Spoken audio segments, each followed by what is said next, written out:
Good evening, everyone. Thank you so much for joining our feature presentation tonight, Adding Native Plants to Any Size Garden with Melinda Myers. We will get started in just a moment. We are allowing some time to let more people join our broadcast. So thank you for your patience, and we'll get started in just a moment.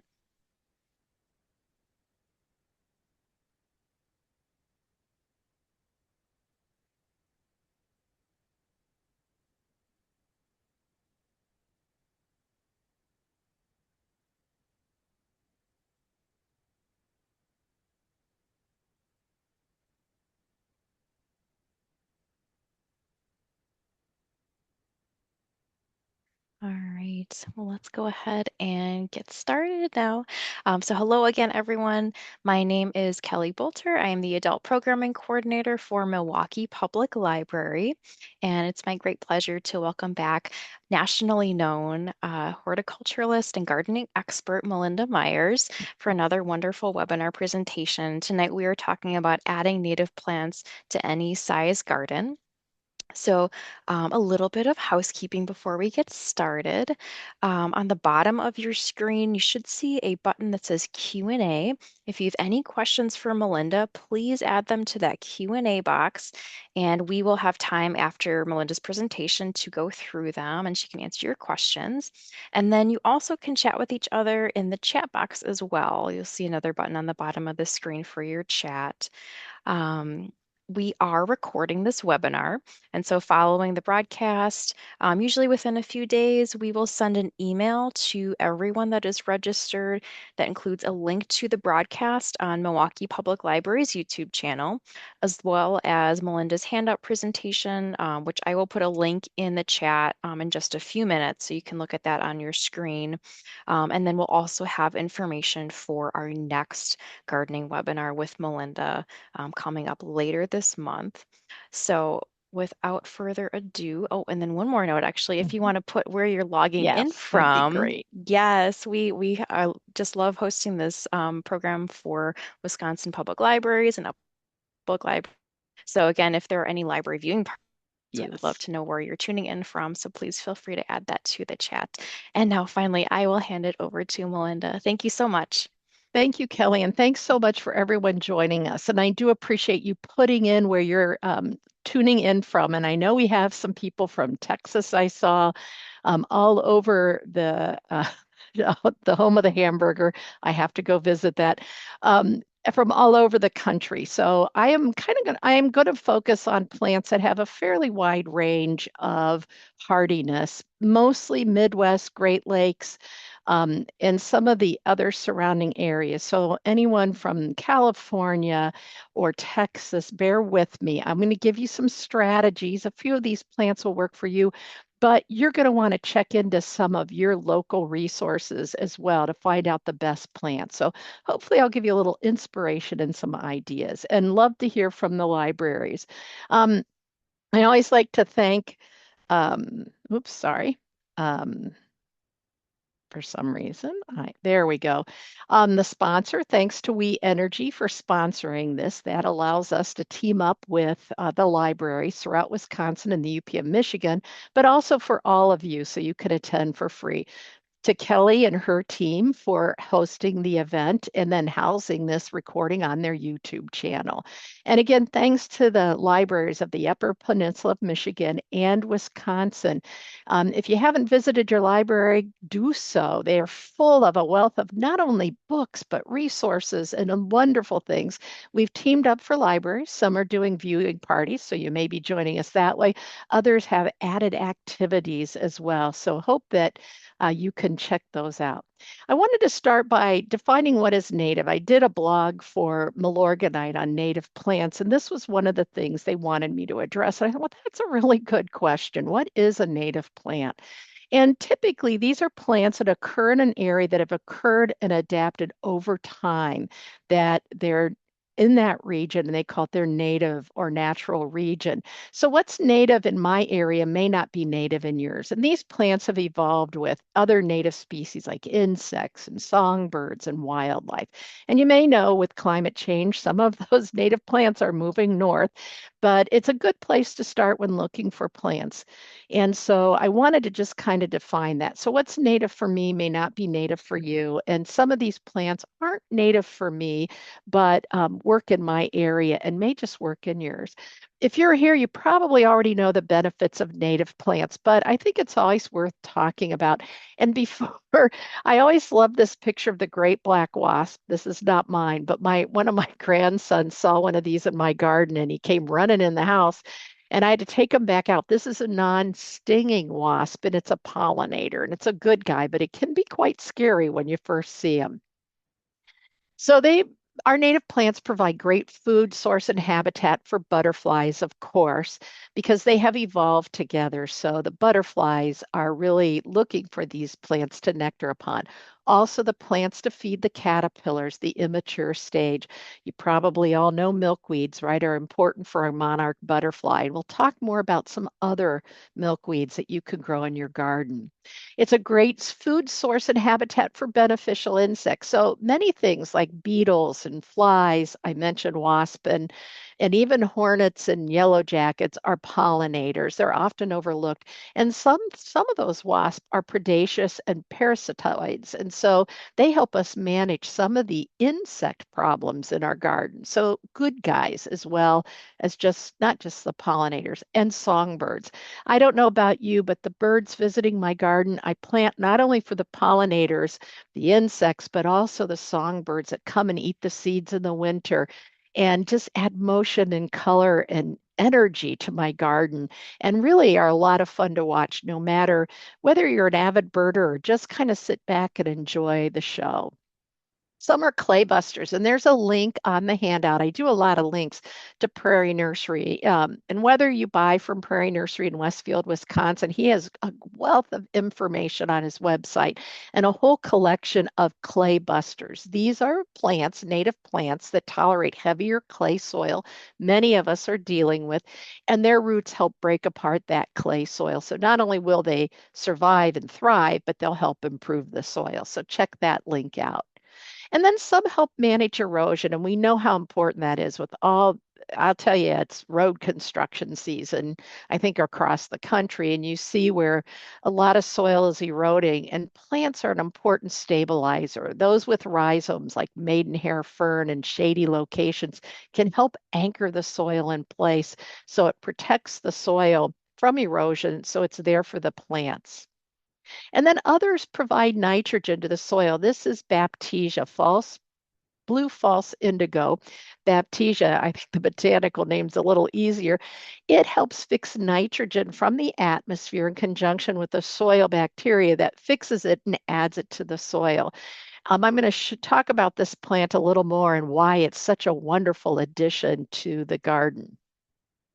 They also help manage stormwater, and I partner with Milwaukee Metro Sewage District and Milorganite to help keep water where it falls. I think we're all with a torrential downpour, the flooding that's occurred this spring already, and more episodes of heavy precipitation, anything that helps us keep water on our property and get it down to the groundwater, out of the storm sewer and out of our basements is important. So native plants slow that velocity of the water. So when it hits your landscape and it moves through those plants, the above ground part slow that water down before it reaches the storm sewer. Their deep roots provide pathways for the water to infiltrate the soil. When the roots die, they add organic matter and more pathways. So they're improving the soil so that it can absorb the water.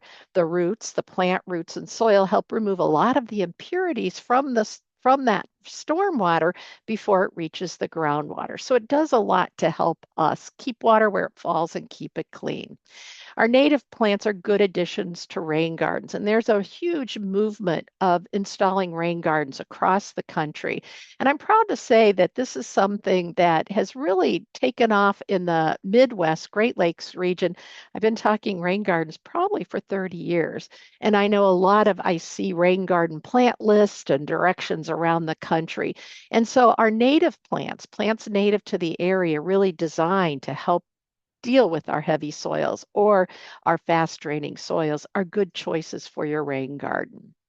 Once established, they tend to have fewer pests and tend to be lower maintenance. Now, nothing is maintenance free. And I just want to make sure, sometimes we get enthusiastic or we hear less maintenance. It's not plant and walk away. You're going to still have to do some maintenance. We'll talk about that in a minute, but tends to be less maintenance once established, especially if you've prepared the soil and planted properly. A soil test is always a great place to start. Most of us are dealing with disturbed soil, right? We don't have soil that's been in place, that's doing well. And so a soil test will tell you what, if any, nutrients you need to add. Any organic matter, an amendment like compost is a great amendment. And then I also like to incorporate a low nitrogen, slow release fertilizer, if you know me, Milorganite, at planting. And that's usually the only fertilizing you'll need to do for your native plants. Another method, I met a landscaper who focused on native gardens. And what he told me he did is he spread cardboard over the soil surface. He cut the grass and weeds short as he could, basically scalping and laid cardboard over, covered with compost, planted the native plant seeds and transplants in that compost. And he's had great luck establishing native plant gardens that way. Now, I have a fairly large property and we do what I call grow and mow, meaning we just mow down pretty high though. So we've got lots of things for the pollinators blooming low to the ground, but keeping the thistles at bay, the invasive ones. And I'd love to convert part of that property to a prairie, but I know I don't have the time right now to get it properly established. So I'm thinking about starting in a small area, giving this a try, and I will let you know. There's also a link to the no dig methods, other methods you might want to consider when building your garden. Once the plants are in, even if they are drought tolerant, they need to be properly cared for to get them established. It takes a couple of years for perennials to be truly established, having developed that robust root system. Proper watering, keeping the roots moist, and then gradually cutting back and on that watering. Mulching will help conserve moisture. I'm all about free mulch. So if you have fall leaves, and when I lived in the city, I always had leaves. I don't know where they came from, but I like to use leaves. I like to use twice shredded or three times shredded bark. Now it knits together nicely. It does help suppress weeds. All your mulches suppress weeds. They insulate the roots from temperature extremes, heat and cold. They conserve moisture. And as those organic mulches break down, they add organic matter nutrients to the soil. Why I like the twice or three times shredded bark is it breaks down more quickly because boy, anything I can do to improve the soil is great. So when you think about, oh, mulching is such a drag, here's the deal. You're suppressing weeds, you're conserving moisture so you water less, you're improving the soil, you're insulating the roots, you're doing all those good things from one operation. Ongoing maintenance, think about this, is not as much once it's properly planted. You've got your plants established. So we've watered regularly, check them several times a week. The first week, gradually extend a good soaking once a week, depending on the temperature and your soil. And then eventually, once they're established, you're only going to water during extended dry periods. Managing the weeds. This is a big one. This is true for any garden. And especially if you're planting small transplants and things come up in the spring. And trust me, I know I've talked to a lot of gardeners who are like, is this a weed or is this a flower? Do I pull it? Do I keep it? Weeds not only are competing with the good plants for water and nutrients and sunlight. Many of them host insect and disease problems that can negatively affect our good plants. So managing them is important. We'll have to do minimal or no fertilization. If your plants are growing, they're pulling nutrients out of the soil, the organic matter from the mulch and the plant debris, all good. Water only during extended droughts, and and divide as needed. And we'll talk about that in a minute. Plant selection is very important. I wanted to mention nativars, which are cultivars of native plants. So it's your garden and you get to choose, but I really wanted to address kind of both sides of the issue and you get to decide. So native plants, we just we talked about, right? They evolved where they're growing and adapted to the condition. But many of them are very aggressive. Many of them maybe won't tolerate or do well in a small urban or suburban lot. Evelyn Howe, who is a landscape architect professor at the University of Wisconsin-Madison, described it really well. She said, "We're taking 1,000-acre ecosystem, a prairie, and trying to grow it on a quarter-acre lot and expecting it to act the same way." So that just means intervention might be needed to get the garden or native planting we're looking for.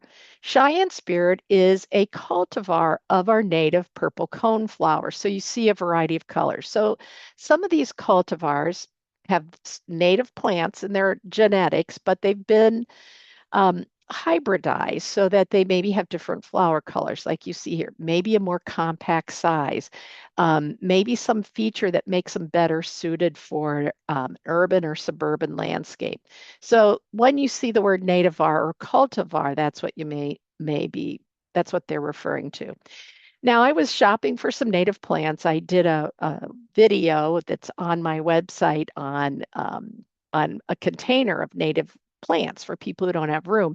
And when I was shopping, I saw a plant that was labeled as near native. So it was in Wisconsin where I was shopping, and it was native, like the fringe bleeding heart is native to the Appalachian Mountain area, not my area. I can grow it here. It's a North American native plant, but it's not native to my area. So once again, it's your garden, and you get to decide what your definition of the native garden you're creating. And then you might want to start by combining some native plants with cultivated plants. That's a great way to look at it. And that's exactly what they've done here. The purple spiky plants on the right is Liatris or blazing star, daylilies you probably recognize, and some clematis. And so mixing them, there's a link to some recent research that found that mixing cultivated and native plants can help really boost the support they provide our pollinators. As always, match the plant to the growing condition.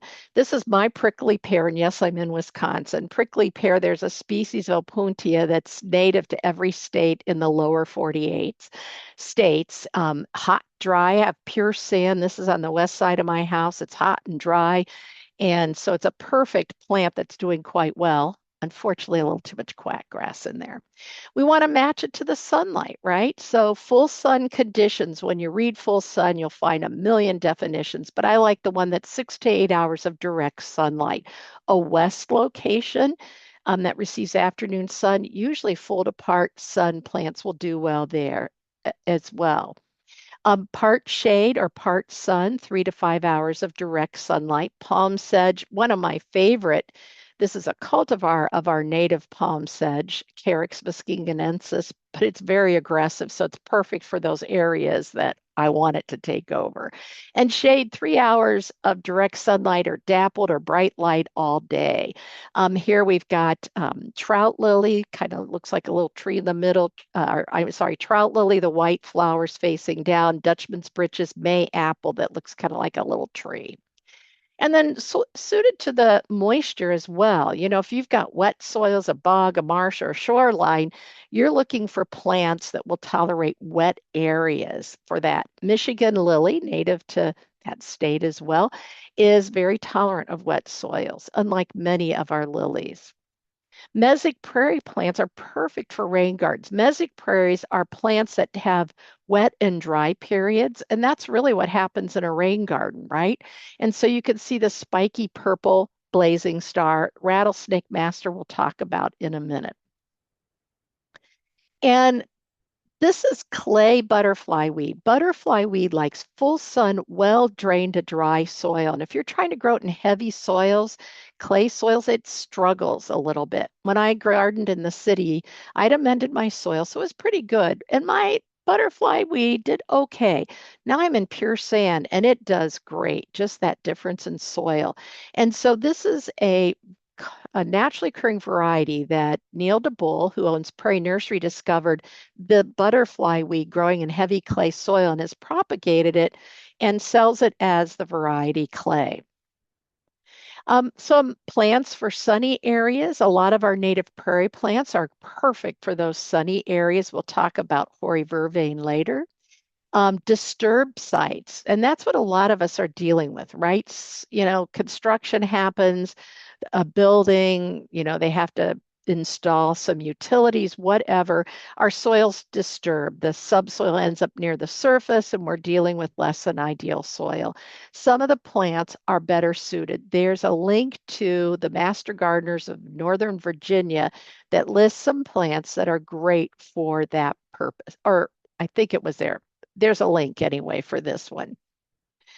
And then make sure that the plant's suited to your design. If, having native plants, whether it's a prairie, a garden of native plants, or just using native plants with your cultivated plants, you've got a plan, right? You want something blooming all season long for your enjoyment as well as those that are visiting, the pollinators and the songbirds. Some winter interest, especially if you're in the north, but I think anywhere in the country, you want year-round interest as much as possible. You want to make sure that these plants will fit in the space that's available. And then consider how fast they spread. This is wild ageratum or mist flower.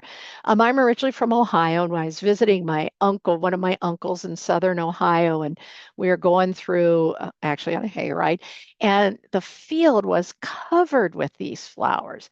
I love this plant, and I've added a few to my gardens because it reminds me of my home state, but I have to keep an eye on it because it will reseed readily and spread. So always keep in mind how they spread.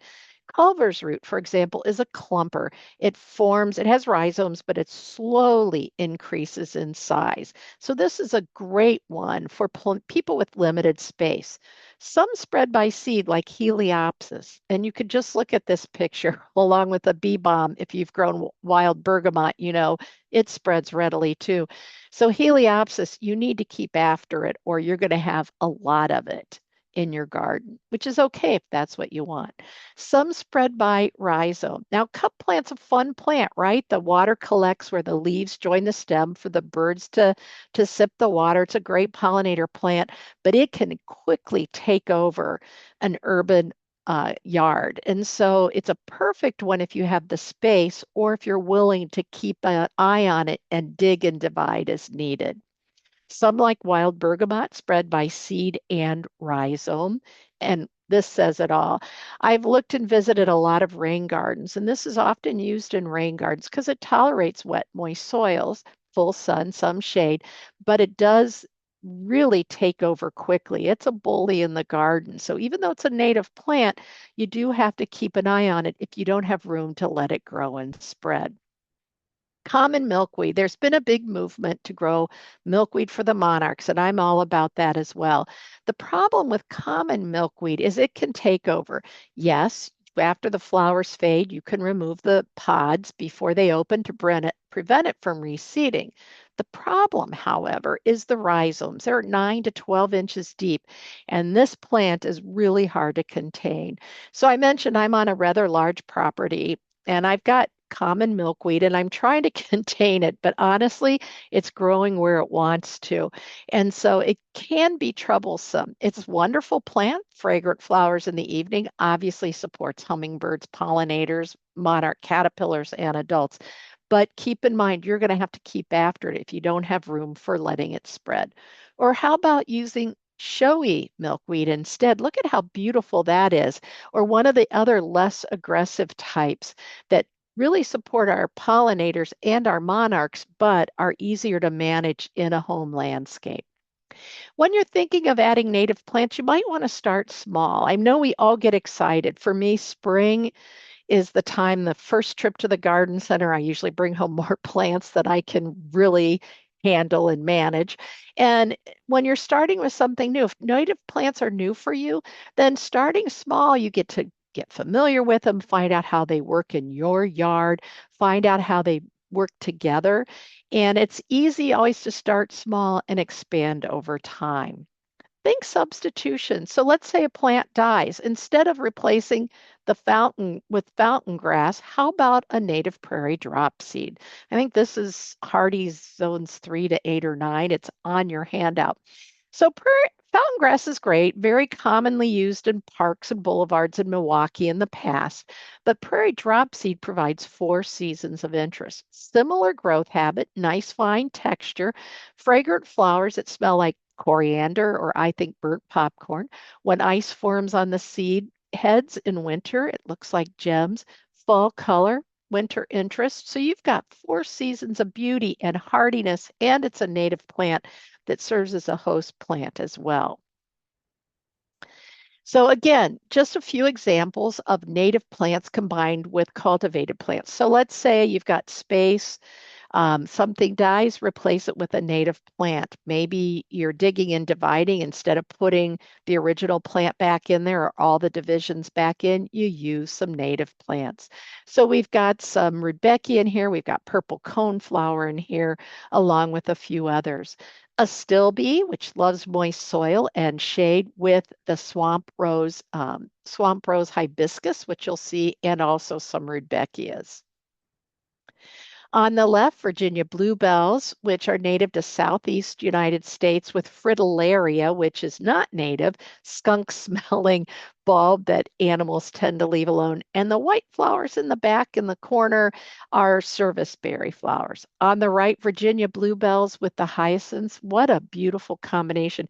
And bulbs do provide some early nectar for our early visiting pollinators. On the left, we have balloon flower, a popular perennial with purple cone flower. You may have to monitor over time because the purple cone flower may take over that balloon flower eventually. And on the right, Ratibida, which I love this gray-headed cone flower, Rudbeckia coneflower with that big seed head, which has great seeds for the birds in winter. This is one of my favorite combinations. I did this at my old house quite by accident and thought I was so creative till I saw everybody was doing it. But Russian sage, which is heat and drought tolerant, along with purple coneflower, the texture that complementary texture is amazing, and the colors just blend very well.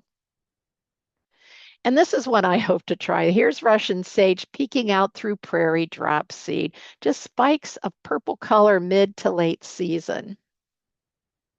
And then here's Blue Horizon ageratum, one of my favorite annuals. It grows 18 to 20 inches tall. I use it as a filler when I'm starting a perennial garden or a shrub border. You know, properly spacing your plants. You've got those voids, fill it with annuals. And this one kind of looks perennial to me, and it blends nicely here with coneflower and the Heliopsis. And in the back, the spikes are dense blazing star. Again, we've got some purple coneflower. There's a milkweed in there to the left of the blazing, dense blazing star. And then in the front, we've got moss rose and petunia, some typical annuals in the landscape. This gardener really went all out with a variety of plants. So this is late summer, so the purple leaves are Ligularia, not native. There's some palm sedge, which is kind of in the foreground. Willow Amsonia is that kind of amber looking feathery plant native to the Arkansas area.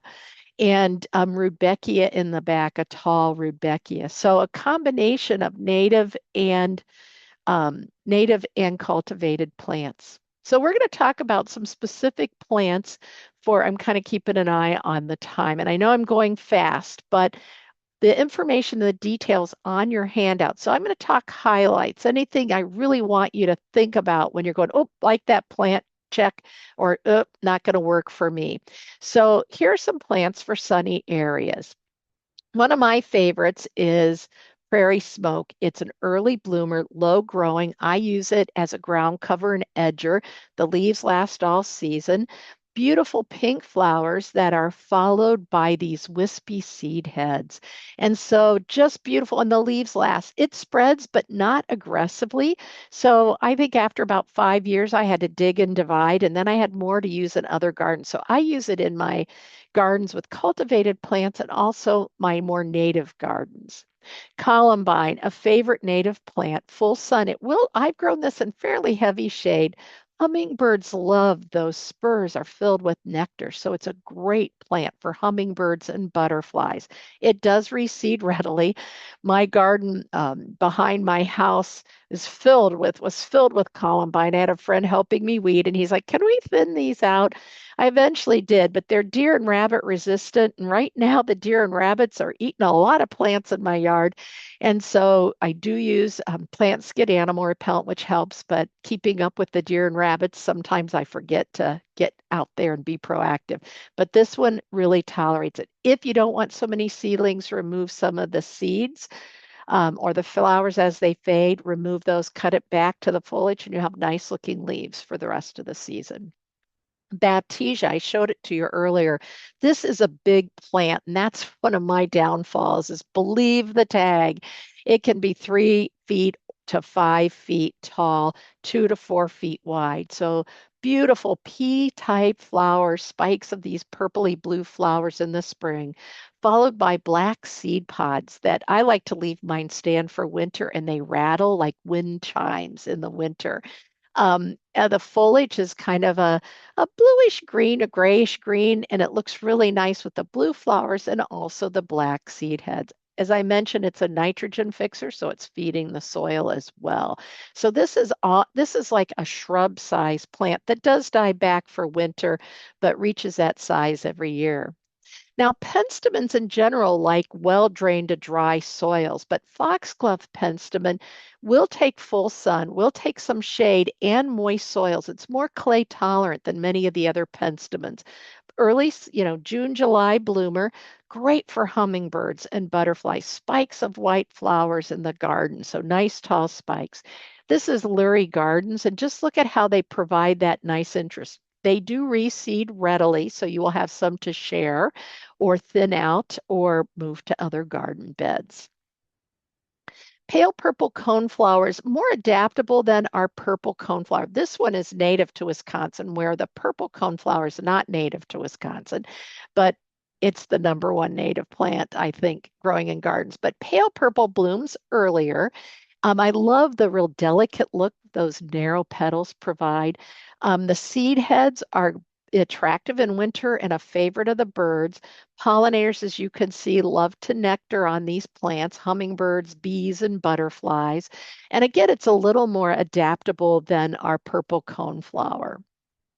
Swamp milkweed. Now, I've had no problem with it reseeding, but everything I read and talking to a few gardeners say, yeah, it does tend to reseed. So this is one, if you're finding seedlings, you may want to remove the seed pods because the butterflies, the hummingbirds, and bees just need the flowers. Once the pods form, this is a perennial and it will come back the following year. It's more of a clumper, so it's not as aggressive. It's tall, as you can see, 3 to 5 feet tall. It takes wet soil, but also tolerates drier soil. And I grow mine in my sandy, dry soil. So I think that's why I don't see a lot of seedlings in my yard. But it's a nice one for supporting the monarchs, caterpillars, as well as butterflies, hummingbirds, and bees. Now, I mentioned butterfly weed earlier. It's late to emerge. I want to be sure to mention that. And so it's one that's easily weeded out by accident. So I like to leave it stand for winter anyway. I don't find a lot of seedlings. I may get a few seedlings here and there, and they're usually welcome in my garden. But it really does need good, well-drained soil and full sun. Great for monarch caterpillars. I was reading an article that said, oh, they don't like the hairier leaves. Well, Dawn, who works with me, lives in the city of Milwaukee, and she sent me a picture and she had 30 monarch caterpillars eating on her butterfly weed. I went out, looked at all my common milkweed, and I did not have 30 on all those plants. So she obviously had great success. I love the orange, blends nicely with purple. It brightens up that midsummer garden, especially. And again, full sun, good drainage, not that aggressive. Lead plant. This one you want to leave it alone for the first 3 years. Don't cut it back. Let it get established. The leaves really are almost silvery in the landscape, and the fine texture is beautiful. Then you top it with these purple flowers that are great for the pollinators. It can't be beat. Almost shrub-like in the landscape, but it really stands out against all the other plants. Good for full sun, will take some shade. Harebells look really delicate, but they tolerate sandy soil, believe it or not. I planted some of these in my garden last fall and they're back. They haven't started blooming because it's a little early yet, but the fine foliage and they're right on the edge of my garden because I want them to be kind of a grow through plant with the neighboring plants. But bellflower, harebell, campanula, or campanula, a wonderful, delicate addition. So it will take sand to loamy soils, full sun to part shade. We talked about wild bergamot. This is Monarda didyma, which is red bee balm. I like the red bee balm. Both of them are subject to powdery mildew, so make sure they get good sunlight and have good airflow. The mildew won't kill them.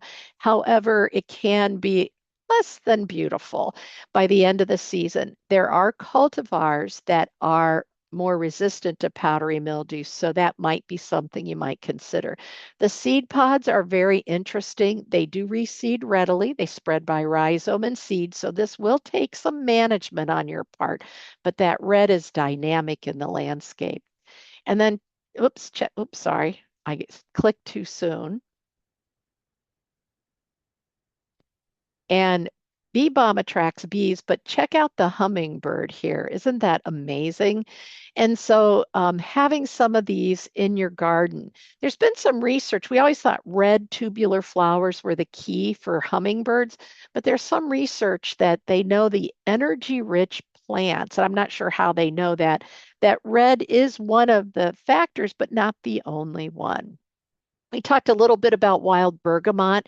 Bee balm is a common name. Bergamot tea is something that's made from that. Again, another tall plant. It does spread aggressively, so be prepared to manage it as needed. It will take shade, full sun to part shade, and it does reseed readily. But it's a nice addition. It busts through the clay. It has that nice deep root system that will help. And you can see it's a beautiful plant. It just may need a little taming. Queen of the Prairie, to me, it looks like cotton candy on a stick. We were growing this in our garden at State Fair, and it really hasn't taken off that well for us. And I think it just isn't in the right spot. The soil isn't the best there. It will take amazingly some drier soil as well as moist, well drained soil. It's a 5 foot tall plant, blooms later in the season, for me, July, August, but it's a nice backdrop to other plants. The leaves look great all season long. So if you have shorter plants in front or around it, you've got some nice background, a nice foliage. Rattlesnake masters become one of my favorite plants, drought tolerant. Now, this is in my garden. I have to laugh because it always grew about 3 feet tall. And I was reading, wow, it gets up to 5 feet. Well, we had a lot of rain last spring, and I had some plants that did go 5 feet tall. Now, the botanical name, the species name is Yuccafolium. And if you look at the leaves and you know what a yucca plant looks like, the foliage looks like a yucca plant's foliage. The round flowers attract a wide range of pollinators, and I think this plant is very structural and geometric. And so I like to surround it with plants like you can see the lavender hyssop and grasses that kind of soften that and help it blend into the surrounding area. And it's great for full sun. Excuse me, well drained soils, very drought tolerant once established. I have this on a hillside garden that only gets watered when it's really dry. I saw this garden at a native garden in a suburb of Chicago, and I fell in love with it. It reminds me kind of a baby's breath. Blooms all summer, very light and airy. It's a euphorbia, so that tells you it's heat and drought tolerant, long blooming, and nice foliage, but just light and airy. So it would blend nicely with some of the bolder things like prairie dock in that native garden.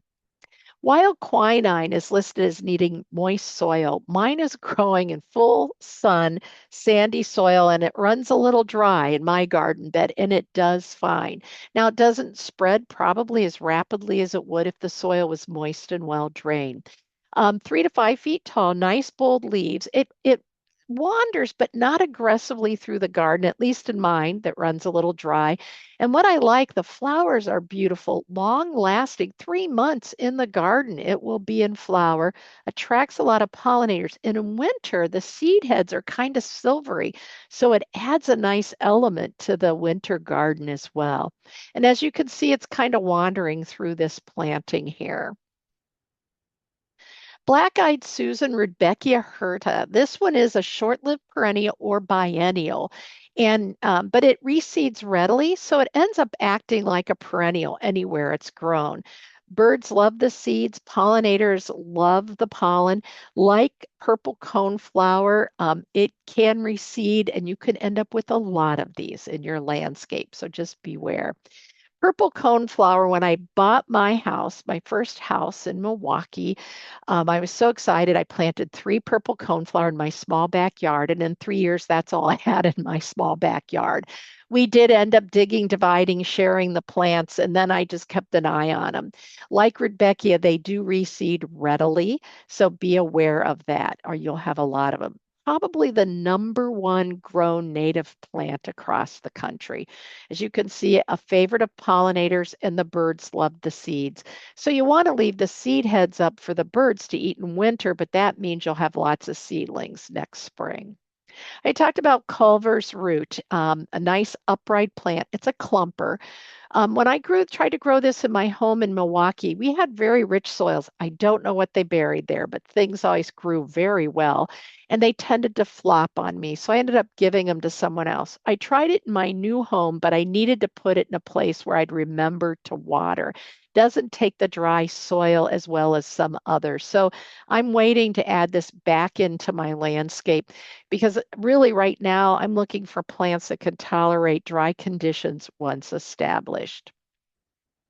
New Jersey tea is a shrub, and we put that in bold in your handout so you're not surprised that it forms this woody structure.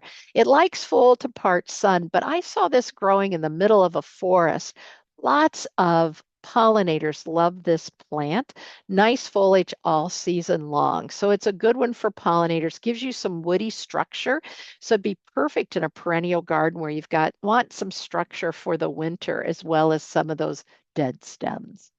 Purple prairie clover, if you're looking for something unique, this is one to consider. 1 to 2 feet tall, so middle to the front of the garden bed. Unique flowers, but the pollinators have no problem finding the nectar in them. Fine foliage you can see here. So really a favorite of mine. It forms a deep root, so it's very drought tolerant.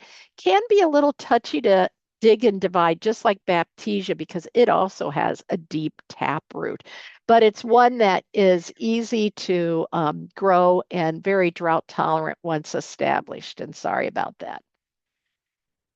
So Liatris, there's a variety of Liatris, and I kind of group certain plants together, even though their bloom time may vary a little bit. This Liatris, Meadow Blazing Star, is a favorite of monarch butterflies, so it really tends to be a magnet. And you can see the flowers are kind of staggered on the stem, so it's very a pretty plant. And it's kind of got an interesting look to it. 3 to 5 feet tall, summer blooming. Dense blazing star, and you can see why they call that. Look how dense the flowers are, open from the top down, fine foliage. So you've got nice foliage. You may see these at the floors, great cut flowers, great pollinators. Let the seeds develop and the songbirds will come and feast on them over winter. So this is probably one of the most popular. I see this in garden centers quite often, 3 to 5 feet tall, blooming a little bit later. Rough blazing star is the shortest and latest bloomer of them all, and it's the most drought tolerant. So for those of you in hot, dry areas, this would be a good one to consider. All are favored by pollinators, hummingbirds, bees, and again, songbirds like the seeds in winter.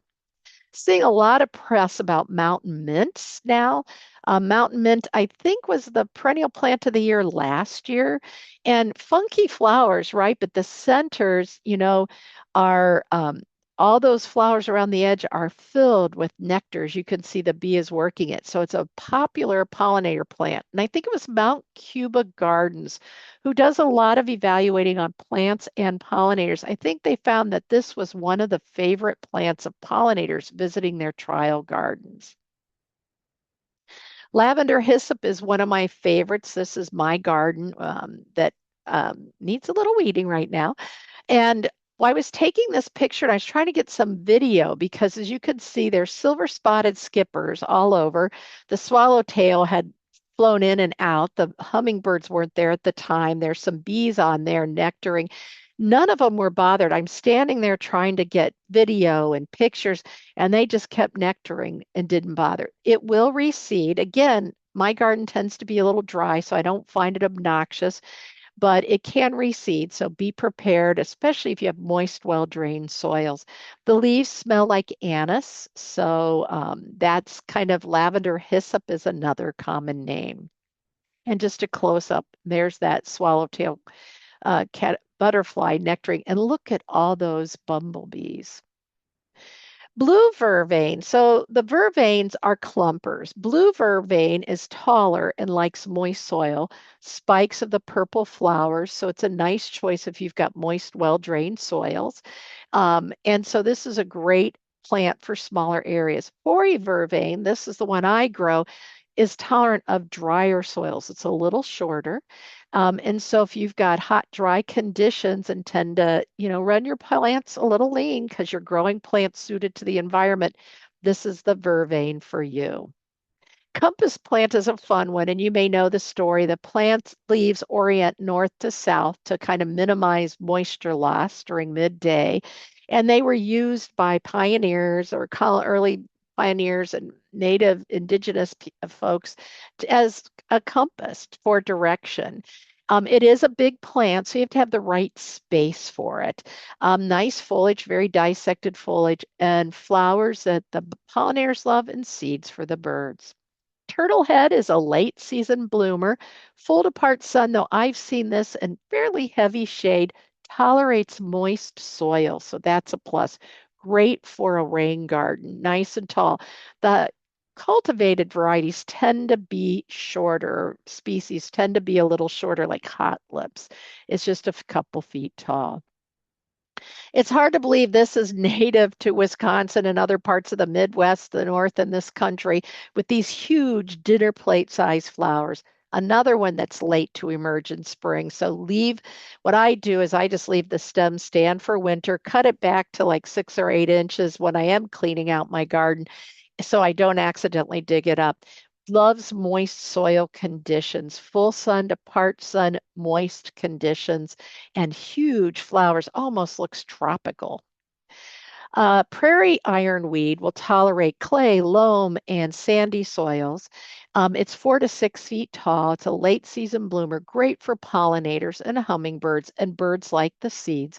I grew up, as I mentioned, in Ohio. My grandparents had a farm in southern Ohio in a valley in Hocking Hills, and it was subject to a lot of standing water flooding. The creek would overflow, and they had tall ironweed. I remember as a kid, these huge purple plants late in the season. It was just amazing to watch and walk among.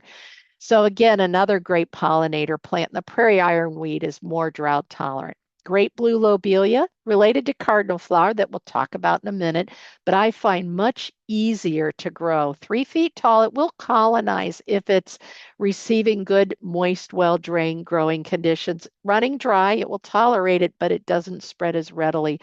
The hummingbirds still like these flowers, as do bees and butterflies. And you'll get nice foliage all season and flowers mid to late into the season. If you know goldenrod, they can be very aggressive. They do not cause hay fever. It's ragweed growing next to native goldenrod in the native setting that has the pollen that affects us, those of us with hay fever. Goldenrod's pollen drops to the ground, so it's not causing hay fever. But some are pretty aggressive, especially if you're battling Canadian goldenrod.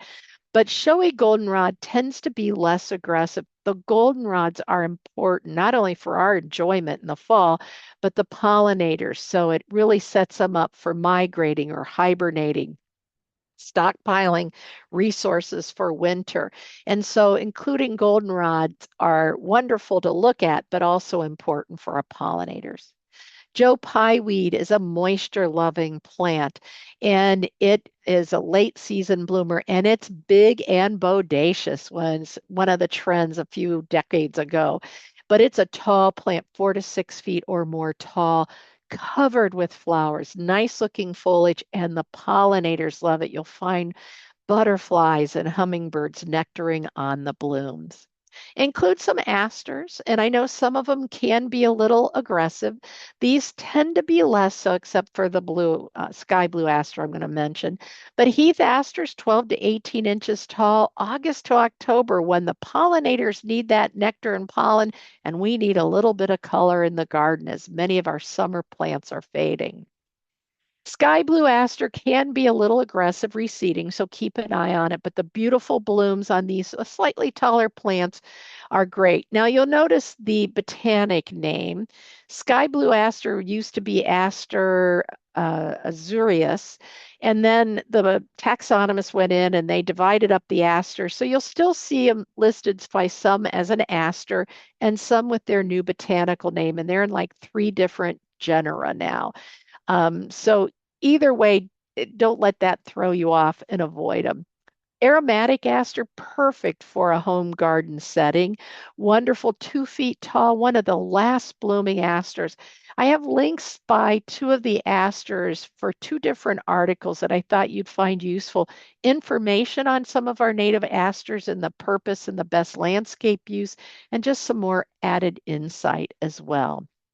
I talked a lot about prairie dropseed. It's probably one of the easiest native grasses to grow and blend into a natural, native, or informal garden. Here it is with allium in front. Oh, here, not sorry, not prairie. We've got allium, but here is sorry, blue grama grass, not prairie drop seed in the front, often called eyelash grass because the seed heads and the flowers are held horizontal, perpendicular to the stems, parallel to the ground, and they look like little eyelashes. This is blonde ambition, which is more compact with kind of yellow seed heads, thus the name blonde ambition. Little blue stem. In heavy clay soils, it can flop open. It is a clay buster, so its roots will reach down and it will grow. So either surround it with some sturdier neighbors or grow one of the cultivars less likely to flop open. Blue-green leaves, great fall color. Look at those seed heads are very attractive. Twilight zone, you'll find lots of cultivars. Blue heaven is tall, but tends to hold its center quite well. Switchgrass, our native switchgrass, if you're going with the species, make sure it's a regional seed source. Otherwise, it can really be aggressive. It does reseed readily, finches like the seeds, but it may be too much for an urban or suburban garden. So you may want to look at some of these cultivars, Apache rose with kind of pinkish purple flowers. Prairie Wind Niagara Falls that looks sort of like a miscanthus, but it's a native cultivar, not invasive like many of the miscanthus. And October Sky with those rosy flowers in the fall. Taller varieties like Heavy Metal with bluish green foliage and late season bloomers. They're late season bloomers. To me, it looks like fireworks. North Wind, both of these stand up well to snow and ice, so they provide good winter interest. Big blue stem's a big plant and is really tall and may not be suited to your home garden. Brett Horvath of Intrinsic Garden is doing a lot of hybridizing and introducing a lot of cultivars of native plants. So if you don't mind using a cultivar, you might want to consider one of these big blue stems. Red October, look at the rosy purple leaves that and flowers in the fall. Black Hawks, the leaves start out green, you get some purpley black on there, and then they're almost pure black come fall. These are clumpers, so they don't spread aggressively like the species does. And look at Holy Smoke, I need to say nothing more about the colorful beauty. So for some shade, some of you may be gardening in old, in the city or have an old landscape. When I was in the city, we had a lot of shade. So shade plants were important for me. Poke milkweed is shade tolerant milkweed. And ostrich fern, you can see in the background, it's rather aggressive. It is a native fern. May apples, mine are just in bud. I got to check to see if the flowers are open yet. And then we've got some Virginia bluebells.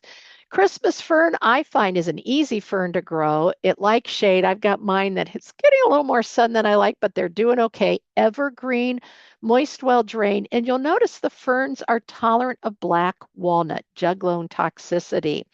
And Prairie Moon Nursery out of Minnesota has a whole list of native plants that will grow well under and around black walnuts. So if you're struggling to have plants growing near or under your black walnut tree, check out Prairie Moon. They've got a nice list of plants. So a nice addition, good filler. Maidenhair fern, I find is a little trickier. Organic soil seems to be very important. So if you struggled with this one, you may want to beef up the compost in your soil. Bit taller than Christmas fern.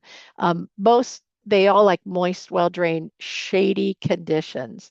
Sedges are really making a great impact in our landscape. Some are sun lovers, some are shade lovers, some will tolerate dry, some will take moist. Pennsylvania sedge is the one you see tufts of it growing in forest settings, very shade tolerant.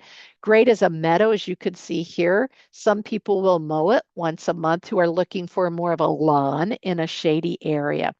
Sedges and ornamental grasses, I was reading, provide shelter for a lot of beneficial insects and toads, but they also provide a platform for fireflies because they'll sit on top of the leaves to signal when they're looking for a mate. For those wet areas, hard to find a plant. So you may have to work with your nature center or watch for native plant sales, but skunk cabbage, it's thermogenetic. It has thermogenesis, which means it generates heat. So even if it's covered with snow, the plant generates heat to melt the snow around it so it's exposed to the sunlight. Early season bloomer. And it stinks, the flower, and it attracts flies and beetles. And it's a very funky looking flower. The leaves to me look like a hosta on steroid. They last most of the season tend to decline late summer. Marsh marigold, great for shady areas. Look at those bright yellow flowers, glossy green leaves, tolerate wet soils, standing soils, good for along a pond side. Those bright yellow flowers just are very welcome. I've seen some of these. I had to pull off the road. I think this might be my picture. Pull off the side of the road when I saw them growing along a little creek when I was on my way to teach a few years ago. So they'll take water, they'll take moist soils. They're very tough plants. And look at that foliage, nice and shiny. And here it is with skunk cabbage that have already bloomed.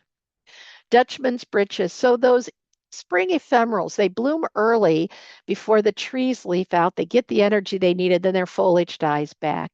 But Dutchman's breeches, as you can guess, are related to bleeding heart dicentra, and they grow to about 8 to 12 inches tall, covered with these little white flowers that look like pantaloons, like a Dutchman's breeches.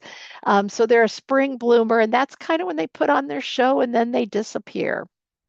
Bloodroot, those bright white flowers. I planted this in my city garden with some Japanese painted fern, and the white flowers, I could see them as soon as I came to the backyard limits, and it was just so bright and cheery. Squeeze the roots, and they do have kind of a reddish orange ooze or sap, and thus the bloodroot name. Like organic soil, will take the shade. Trilliums, I don't know. I think it's a favorite of many of ours. This just happens to be one large flowered trillium, shade tolerant. They will spread over time. Do not dig native wildflowers out of their native area. Go to a reliable person or wild ones when there are roads being built or buildings into natural areas. Often we'll go do plant digs and have those plants available for people that are interested. Um, Sometimes these spring ephemerals can be a little tricky. They take a little while to get established. Most of them like organic soils, they're growing in the woods, right? So all that leaf litter that's built up for decades. I think easier is the wild geranium, long blooming, spring into early summer.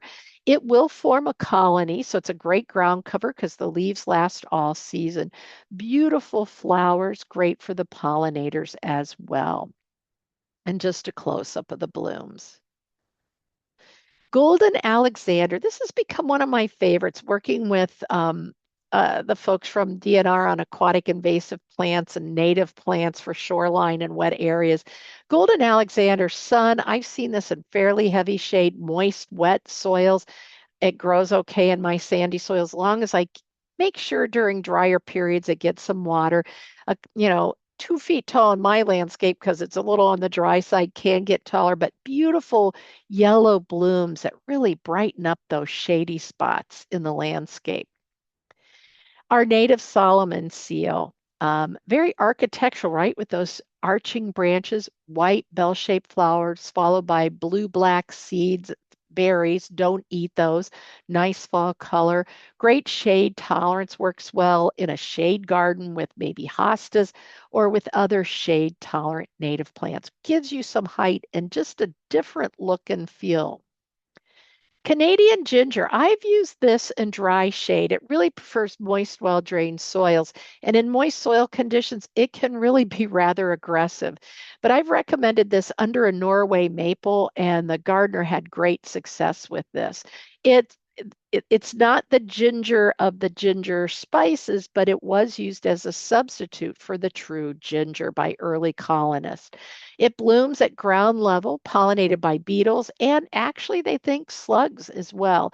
It's deciduous, so it dies back, unlike European ginger, but the roots stay intact, so it's good for controlling erosion, and it's good for a growing season kind of ground cover, and it takes dense shade.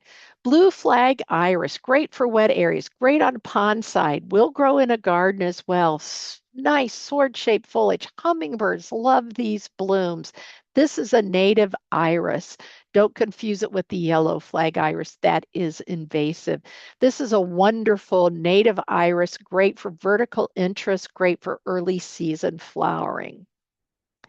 One of my favorite tall, shade and tall plants, the blue flag iris is one, but bug bane, Actea used to be Cimicifuga, now it's Actea, racing to bloom because they're fall blooming bug banes or black cohosh. But this is at our botanic garden, and in July, for us, it's in full bloom. It's sometimes called fairy candle because the stems disappear in the shade and the flowers look like they're floating. But going in the evening, walking among them is just beautiful. Not native here, but a little bit further south of Ohio. I remember hiking in southern Ohio with my dad, coming across an area in the shade, in the forest, with a mass of these blooming. It was such a beautiful sight. It will survive. I think it's hardy to zone 4. Double check on your handout. But nice foliage reminds me of a stilby all season long, 6 feet or more when it's in bloom, about 4 feet with the foliage. Okay, cardinal flower, you love them and you have too many, or you could hardly keep them alive. Don't give up. Try. One gardener told me, a landscape maintenance professional said she doesn't give up on a plant till she's killed it 3 times, and she gets paid for that, right? So don't give up. It likes moist, well drained to wet soil. You can see on the right, it's growing right in the water. Full sun to part shade, heavy shade tolerant as well. Um, it tends to be short-lived, but it reseeds readily. But again, I've met people that are like, oh, it's taken over my landscape. But most of us are struggling to get it established and getting a good stand. So don't give up. Hummingbirds obviously love it. The red is really a standout in the landscape and a nice tall plant. Just here, what does your eye catch? The cardinal flower. Zigzag goldenrod, shade tolerant goldenrod takes dry shade, so that's a real plus under trees, and a late season bloomer and not overly aggressive. Calico aster with the white blooms and the pinky rose centers. beautiful late season bloomer, excellent shade tolerant, 2 to 3 feet tall. I have this growing in a somewhat shaded area, and it really provides just that bright, bright flower color in the fall. Big leaf aster, here it's growing in full sun, but it's also shade tolerant as well. And you can see it's growing along with purple coneflower, little more vigorous. I'm just going to show you some examples. Millennial Park is Lurie Gardens in Millennial Park in Chicago, designed by Pete Udoff, who is well known for doing cultivated and native plants together. So just a little inspiration. You could see the salvias, you could see some blue alliums along with the purple coneflower. Here we've got salvia and we've got some prairie drop seed. We've got rattlesnake master not blooming quite yet, and wood betony in the front, or stackies. Um, we've got some echinacea. Looks like we've got pale purple coneflower. We've again got lots of salvia, and the wood betony is the pink. That's a stackies.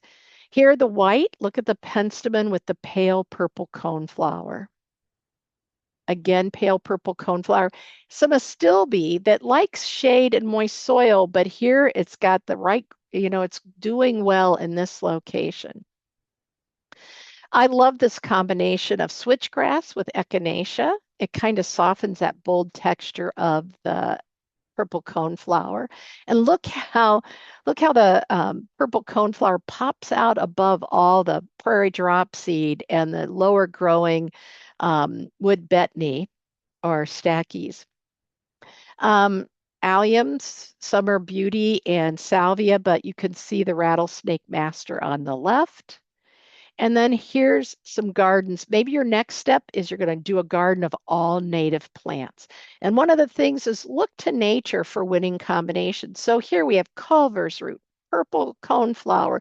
We've got some Heliopsis, the yellow here. So these are all native plants. Go to some of those gardens and see how it all works and what works for you. Here we've got spotted bee balm, and here it is with Rudbeckia and blanket flower, which is native in some parts of the country. We've got blazing star. This looks like one of the cultivars with purple coneflower. And here's the rattlesnake master in bloom.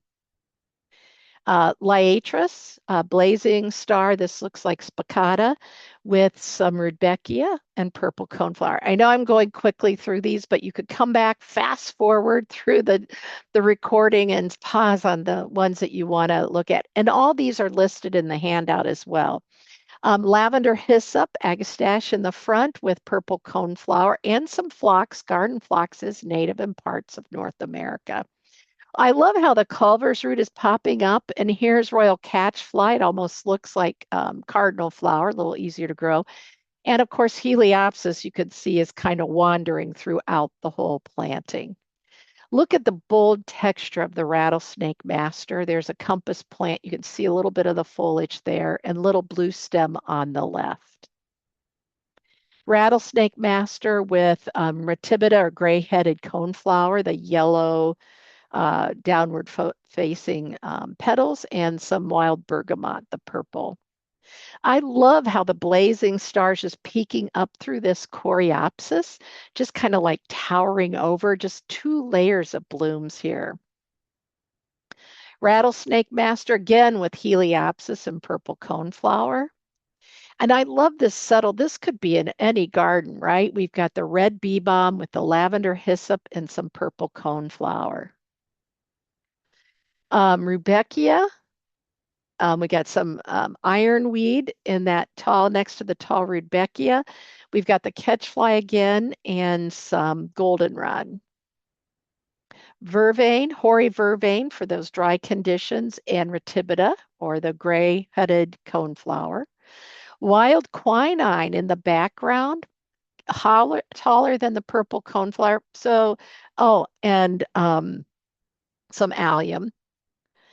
And we've got Willow Amsonia, which I grow in my gardens because I love it. It's got blue flowers, nice foliage, fall color. It's native to parts of North America, if that helps you justify. Some coneflower and other plants. You can see the common milkweed popping up. kind of throughout the garden, so that's one to keep an eye on. Then we've got butterfly weed next to purple coneflower. And then we've got some, I think that's some vervain in the background. Just look at how the textures, this is world milkweed in the front that does grow and spread very fine foliage. So it's kind of a nice grow through plant. It kind of weaves, maybe more of a weaving plant with pale purple coneflower towering over it. So different layers of bloom. Wild bergamot again, catch fly is the bright yellow there, and gray-headed coneflower, duking it out. It's fireworks goldenrod, so a cultivar, but I love the yellow with the blue, purple blue of the hyssop and the pink of the coneflower.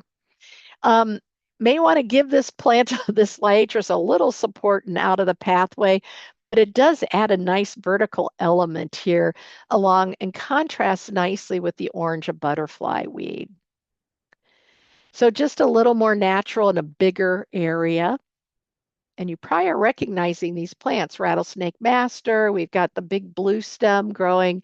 They call it sometimes turkey foot because of the way the flowers form, and then the prairie ironweed. Pale purple coneflower with milkweed and coreopsis is the yellow. Look at how that yellow really grabs your attention. Maybe you would decide you want to go all out. And this is the front yard of one of my former students who works in the nursery industry, Johnson Nursery. Excellent plant person. And he converted his front yard. This is his front yard, steep slope to a native planting. Doesn't have to mow it, except the path for the sledding for his kids. My friend Stacy and Ken, they've got a hillside behind their house that they've converted into a prairie. And even though they don't have kids, she mows a sled hill for herself. And there's their home at the bottom of the hill. So they manage that water so it's not rushing down and flooding their basement. So a little more formal setting by the house in this wonderful natural prairie full of birds and butterflies and pollinators behind it. And she has room for things to duke it out, like the wild bergamot, the rudbeckias. But if you're going to do that, signs of intent, talk to your neighbors. Let them know. Maybe you want to start with your backyard or a side yard with a fence so they don't see. If you're converting your front yard, let them know. Put some signs of intent, birdhouses, maybe some garden art, things that let them know this is intentional. It's not a weed garden. You and I know it isn't, but they may not. And I always end every talk, and I know you've hung in there with me as I've blasted through a lot of plants, but help me grow gardeners. Someone inspired you, inspire someone else. Maybe it's the youngsters in your life. We know how good we feel when we garden. Kids are more focused. They display less ADHD symptoms. I'm reading about the extended memory, and it's about how one of the features is how we're more creative in natural spaces. And so help share that joy with others. I want to grow a kinder and gentler world, one garden and gardener at a time. So I'm going to need your help. Thanks again to We Energies for sponsoring this event, so it's free to all of you. Thanks again to Milwaukee Public Library for hosting the webinar, Kelly and Kimberly. And thanks to the Upper Peninsula of Michigan public libraries and the public libraries across the state of Wisconsin who have joined me in helping people be affordable and practical in their gardening efforts, whether it's through the webinars, the videos, the activities, and all the other cool projects your local library is doing. And even if you're not in the UP of Michigan or Wisconsin, check out your library. They're doing a lot of cool things to help you have an even better life. Please stay connected. I know I'm behind on my emails and I love it. Somebody said, I'm emailing for the second time. I answered that one right away. It's not that you have to do that, but it's kind of a crazy busy time. So be patient and if needed, email a second time. I've got more webinars and in-person events coming up. Check my website. They're always being updated. If I'm in person in your area, please come up and say hello. I love it when people say, oh, I watch your webinars. Now I have a face or two to visualize when I'm talking to my computer or when Kelly's back on, I have her lovely face to look at. Join me for the whole affordable and practical sustainable gardening. This was the second of 3 webinars. The first one is available on the Milwaukee Public Library YouTube channel. So is the handout. The activities and videos are available on my website and YouTube channel. So check those out. And now I'm happy to take any questions. I'll do my best to answer, and what I can't, as if you've joined me in the past, you know that I have some homework to do. So thank you for letting me plow through all those plants and hopefully inspire you and give you some ideas. Thank you so much, Melinda. And thanks to everyone who has stayed tuned in this evening. We've learned quite a lot. And so, just a reminder, the handout is linked in the chat. So that will help you follow along. Like Melinda was saying, you can definitely replay the webinar once it's posted on our YouTube channel and pause and rewind every section that you want to watch again and again. So, we'll get to our questions. We've got quite a few of them. Let's go to our first question from Becky. Becky says, I have a tire bed and it's meant to hide the sewer, but it's kind of small. She wants something perennially, but blooms all season if possible and in full sun. The tire bed is about 18 inches, I'm guessing diameter. Any Okay. suggestions? And I'm wondering if it's a tiered bed, maybe. I know spell check always gets me every time. So I'm wondering if it's a tiered bed as opposed the old method early in my career, people taking tires. So I'm hoping, or if you're using tires, here's what we can do. So yeah, there's a plant called a wild petunia that does grow and spread. It blooms quite a while. It's a lower growing plant, 8 to 12 inches tall, though I've seen it listed as a couple feet, but I've never seen it grow that tall. It has kind of lavender blue flowers, long blooming. One of the things you may want to do is mix some plants. If depending on where you live, if you're zone 5 or warmer, there's the Verbena canadensis. Verbena canadensis, low growing. I grew it in my Milwaukee garden. It's hard to find, but it blooms all summer long. It takes full sun, will tolerate some shade, so it's a low grower. That'll give you a long season of bloom. The other thing you're going to want to do is maybe look for, and I try to put these plants somewhat in order of bloom. So when you look at your handout, okay, these are kind of the early bloomers, here's the middle bloomers, here's the late season bloomers, and try to give you the timing. So it's going to vary depending on where you live, but using a mix of plants is a good thing to do. It's your garden, so here's the deal. I sometimes like to pop in some annuals when I'm starting a garden, not only to fill the space, but to give me season long color. So you may want to pop in some annuals. Gaillardia or blanket flower is native to parts of the United States, more southwest, not where I live in the upper Midwest, but it likes full sun, well-drained soil. It tends to be short-lived, blooms itself to death. It's native to North America. And so it depends on your version of native plant. And mine lasted for 3 years, and it died, but I had 3 years of flowers all season long, yellows and oranges, just beautiful. So that would be one to keep in mind. But with most perennial plants, you're looking for plants that are going to bloom for a certain season, have some different kind of bloom time. So check out Verbena canadensis if you're zone 5 or warmer. Check out Gaillardia or blanket flower. That one's a North American native that will give you a long season of bloom. I love Willow Amsonia. As I mentioned, it's native to like the Arkansas area, and it's got icy blue flowers in the spring, but the foliage is gorgeous in the summer. It's fine and airy, and then amber fall color. And then I leave mine stand for winter, and I was at a garden in St. Louis, and they left their stand, and the dried up fine foliage added interesting texture to the garden.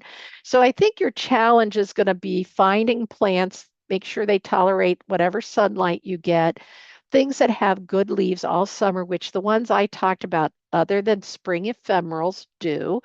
And those were those early things like Dutchman's breeches, um, and those more shade tolerant plants. And then, get a few that bloom in spring and a bloom in summer and fall. And sometimes the way you put them that you may want to have, like maybe it's the back that's the standout in the fall, and the front ones grab your attention in spring as those in the back that are taller are just getting to be full size. So though I hope that helps, maybe helps you plan your garden. And here's the good thing. If it doesn't work, dig and divide and move it. Somebody will take it off your hands if you don't have room to put it somewhere else. And we're always editing our garden. So don't feel bad if the first few attempts are like, yeah, not quite. We've all been there, trust me. Thank you, Melinda. Let's move on to our next question from Mark. Mark says, last year I bought some beautiful black-eyed Susans. Just before blooming, either deer or rabbits chewed them down to the ground. Any advice for the future? You know, native plants, and I listed the ones that tend to be deer and rabbit resistant. However, we all know that if there are enough of them and they're hungry, they'll eat anything. Coneflowers, I've been getting tons of reports, and rudbeckias as a favorite. So, a couple things. For new plantings, you may want to temporarily, fence it in a way that you can keep the deer out. People have reported luck with fishing line, 30 weight or heavier, setting it 2 feet beyond the garden. So you'll need some sturdy post, a couple feet above ground, a couple feet above that the deer seem to hit it, don't know what it is, and move around. And it's less obtrusive than fencing. I work with Plant Skid. I always like to say that, and it works great. It's rain and snow resistant. I just didn't keep up with it this spring. Shame on me. And the rabbits took out a few things for me this spring, but I'm waiting for them to come back. It is frustrating, and especially when once they found good eats. So if you use any repellent, try to use it before they begin feeding. I know that's not always possible, but now you know they like your Rudbeckia, so treat it to try to prevent them from eating rather than break the habit. Scare tactics, depending on where you live. Sprinklers, motion sensitive sprinklers have been very successful. A lot of gardeners have told me that. um, Homemade repellents, anything you do, it's strategic, right? Try some of this, then try something different so they don't get used to it. Maybe mix up, use a multifaceted approach to increase your success. Unfortunately, they have all day to think about eating our plants, and we're all kind of busy. So, Plant Skyd, SKYDD, is one I've had good success with. If there's a repellent you like, it's odor-based and it's organic and it's rain and snow resistant, so you don't have to reapply it as often. So might be one to check out. Thanks, Melinda. And two, I have to put a plug in for hardware cloth and Oh, chicken yes. wire. Oh my gosh, my entire yard it's full of, just trying to protect all of those plants. So I spoke at yeah. Ryman Gardens in Iowa a couple weeks ago, and they had all this chicken wire around their plants. And their director is a friend of mine. He's since retired, but when he first came there, said it looks like they're in prison. And then he Yeah. moved all his plants, and all the rabbits ate them. And he said, Hmm. "Okay, get the hardware cloth out, Yeah. right?" So yeah, it's not what you had in mind, but at least you have flowers. And Yep, sometimes once they're up and growing, and hopefully they move on someplace else to dine. exactly. All right. Next question is from Mitchell. Mitchell's asking, in the Milwaukee area, where is the best place to find milkweed? They seem not to be carried at traditional greenhouses. Part of it is so years ago, I was doing some work with, I had a client, we were doing a native plant garden, and we were able to buy common milkweed. And part of it is the person selling it was kind of like, oh, you're going to be back trying to kill it because it is so aggressive. Seeds are a possibility. Johnson Nursery, I don't know if they have it. They're in Menominee Falls. Check, they have a plant availability list on their website. They do have quite a few native plants. Ebert's Greenhouse Village, they're my garden center partner in Ixonia. I'm not, I'm not sure if they have common milkweed or not. Their native plants, for the most part, have not arrived yet, but you can always give them a call and check, and they'll tell you if they've got them in inventory. Um, and then A lot of our native plants, if you can't find them locally, I've had good luck with Prairie Nursery, Westfield, Wisconsin. Prairie Moon out of Minnesota sells seeds and plants. Those are just a couple of native plant nurseries that do mail order. But I would check those. I would just get on the phone and call. But here's two things to consider. Sullivan milkweed is a naturally occurring variety of common milkweed. It was found in Ohio, actually, west of Columbus. They first discovered it. It's been propagated, less aggressive than common milkweed, but all the same characteristics. So the showy milkweed, which looks similar, Sullivan milkweed, but then I would check with Johnson's, Ebert's, and then you may have to do a mail order. But I would order soon. I know a lot of them, some of them have sold out already.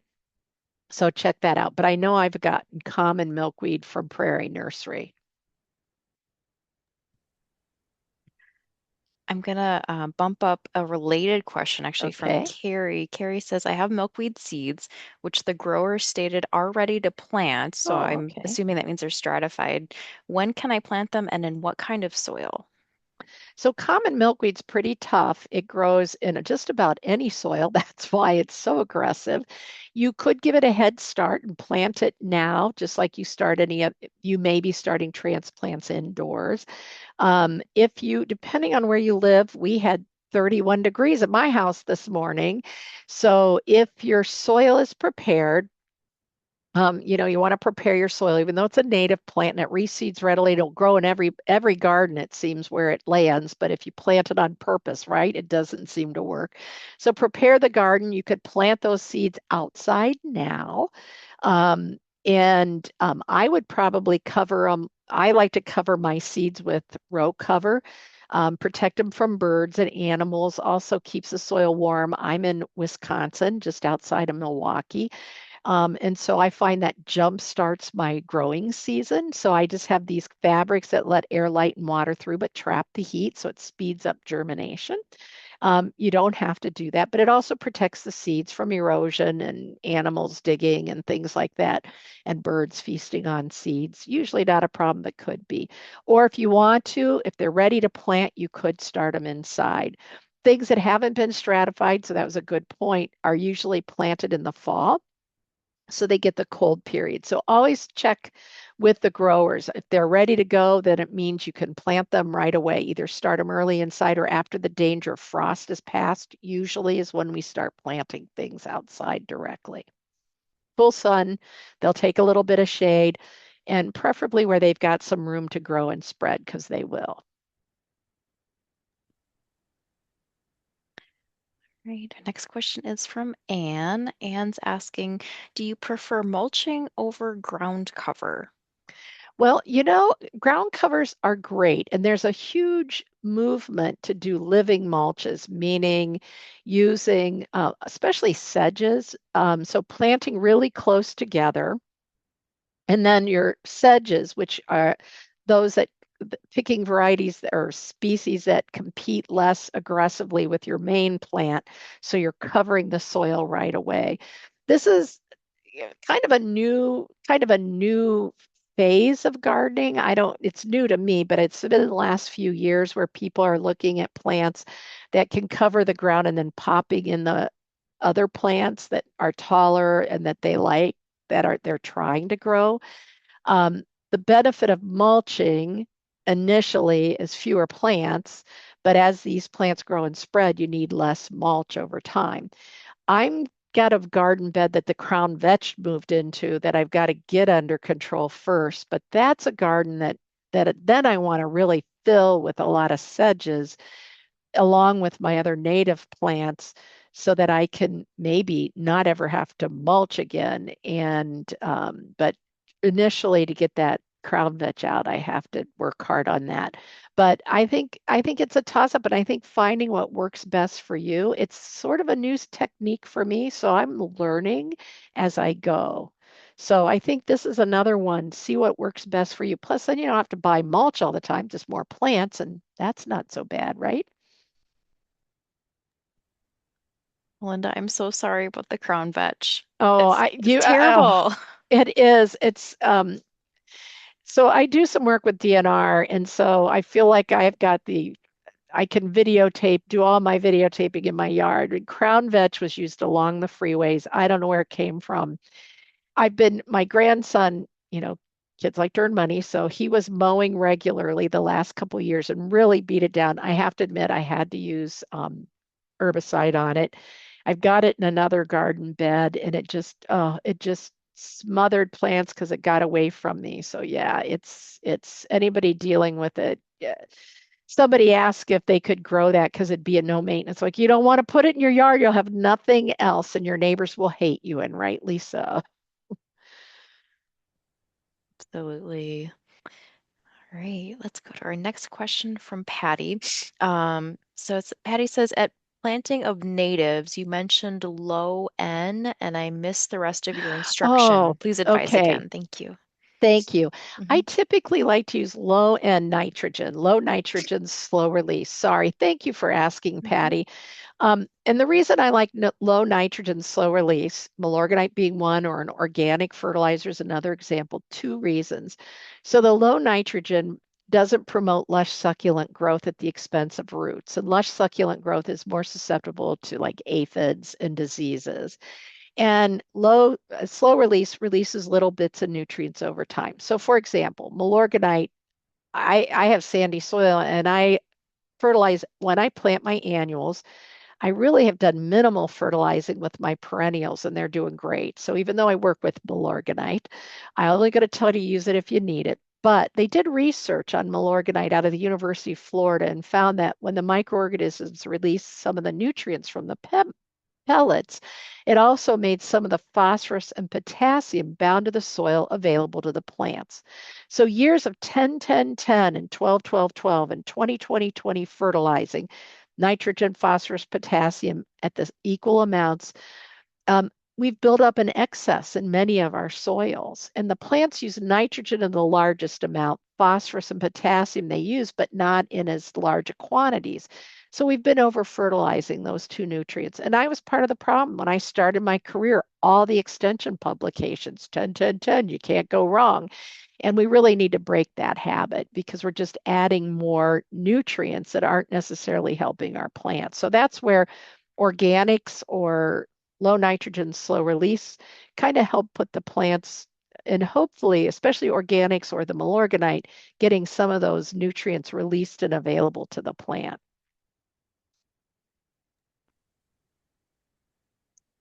Our next question is from Barbara, looks like from Texas. What can I plant in containers that will repel yellow jackets for a west side sunny balcony?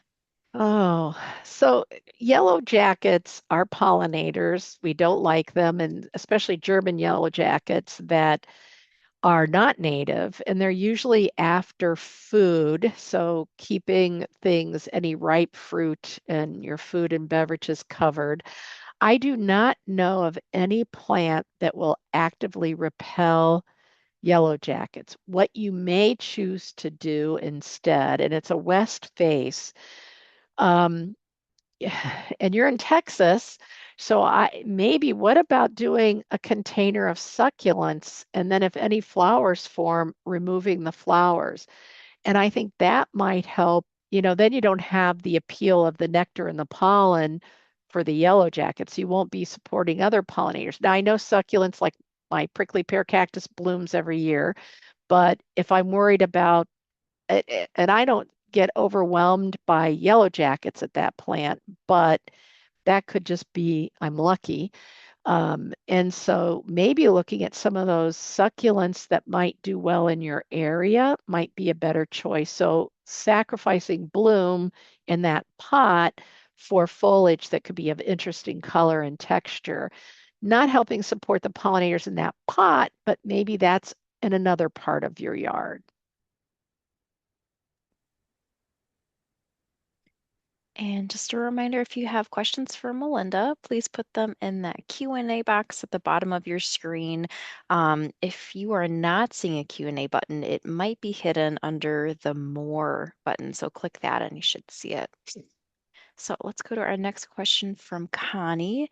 Connie says, I heard that butterfly bush is not good because though butterflies like it, the caterpillars cannot feed on it. Is that correct? So butterfly bush is not butterfly milkweed. So butterfly bush is a buddleia, and it's invasive in some parts of the country. Now, there are some sterile varieties that have been introduced that are not supposed to reseed and take over. But um, and in my area, butterfly bush, buddleia. So, and I'm glad you brought that up because common names can be confusing, right?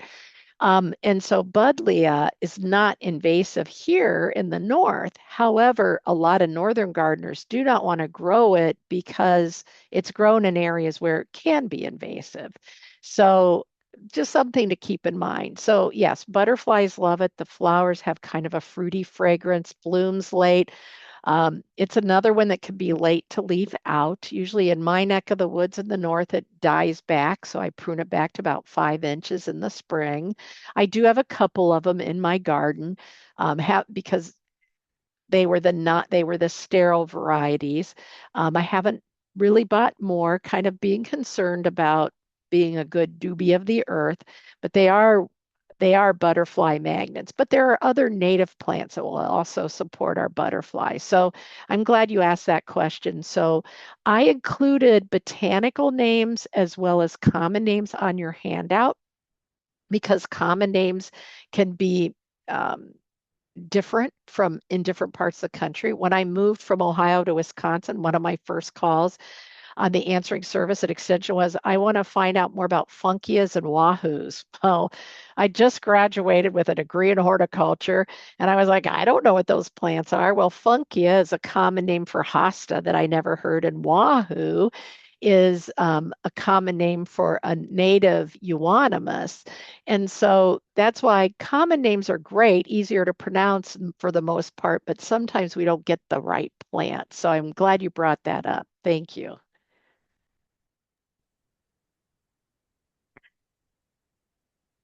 Right. Question next is from E. Gomez, who's asking, what is the most manageable milkweed for a smaller area? So in my book, if you have full sun and good drainage, butterfly weed, and that's Asclepias are the the milkweeds, Asclepias butterfly weed. It's the one with the orange flowers, a little bit shorter, a clumper. I don't find it reseeding, and if it does, you could just remove the seed pods and the pollinators are after the nectar and the caterpillars are after the leaves. As I mentioned, Dawn, who works with me, she had 30 caterpillars feeding on her butterfly weed. I've had them on mine.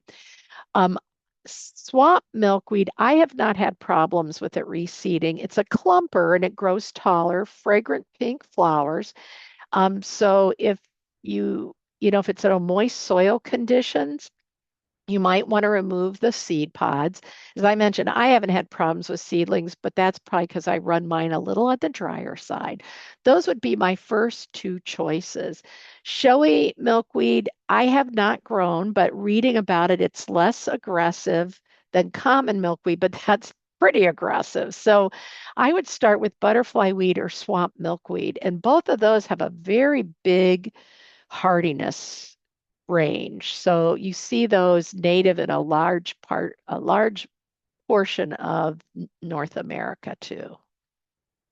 Also, I wanted to mention, and I think there's a link at the beginning of the handout to the Xerces website, Xerces, and you could find native plants for your region. So you go there and ask where you live, and they divide some native plants that are recommended for your region. And I think I put that in there.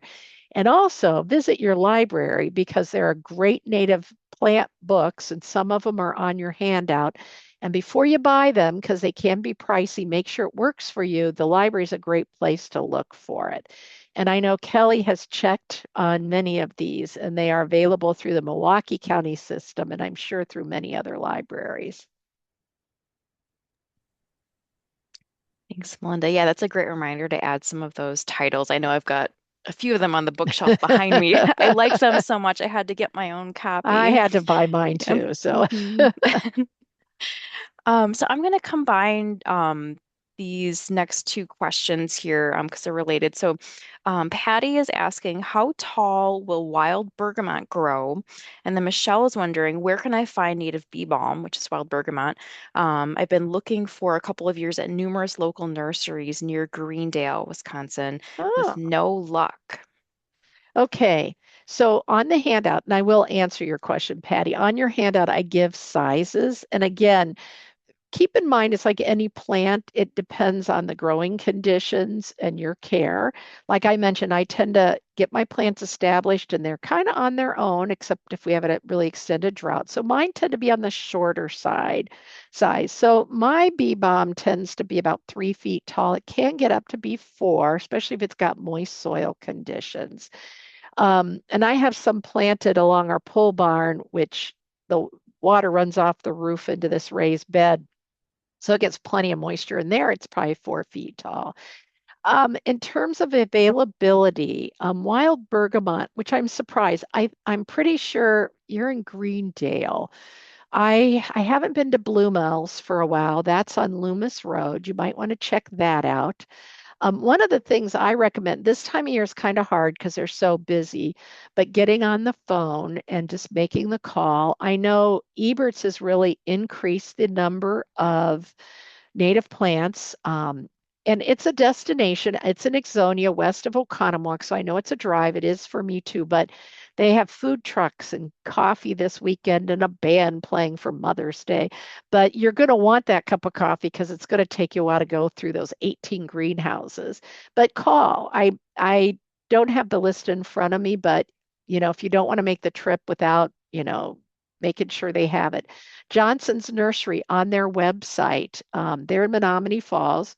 So it's a bit of a drive, but not too bad. They're in Menomonee Falls. They have a plant inventory on their website, so you can check that out. And again, the phone number is there. I think there's an email you can connect with them. Um, uh, those are, I'm trying to think of any Bayside in Bayshore on the northeast side, like Brown Deer area. I haven't checked their native plant collection. You might check there. I know Stein's Garden Center had some. They had a native plant sale for a while. I don't remember seeing wild bergamot, but I went earlier to get some for this container video I did. So they had most of the spring flowering things out. So those would be my suggestions. But I'd get on the phone and call. I'm sure I'm missing some other garden centers in your area. Milligers and Racine, they have quite a plant. I haven't looked at their native plants though lately, but I'd call. Save yourself a trip and see. But those would be some places to check out. Um, Also adding to that, I know the Friends of Ware Nature Center also has their native plant sale later this month.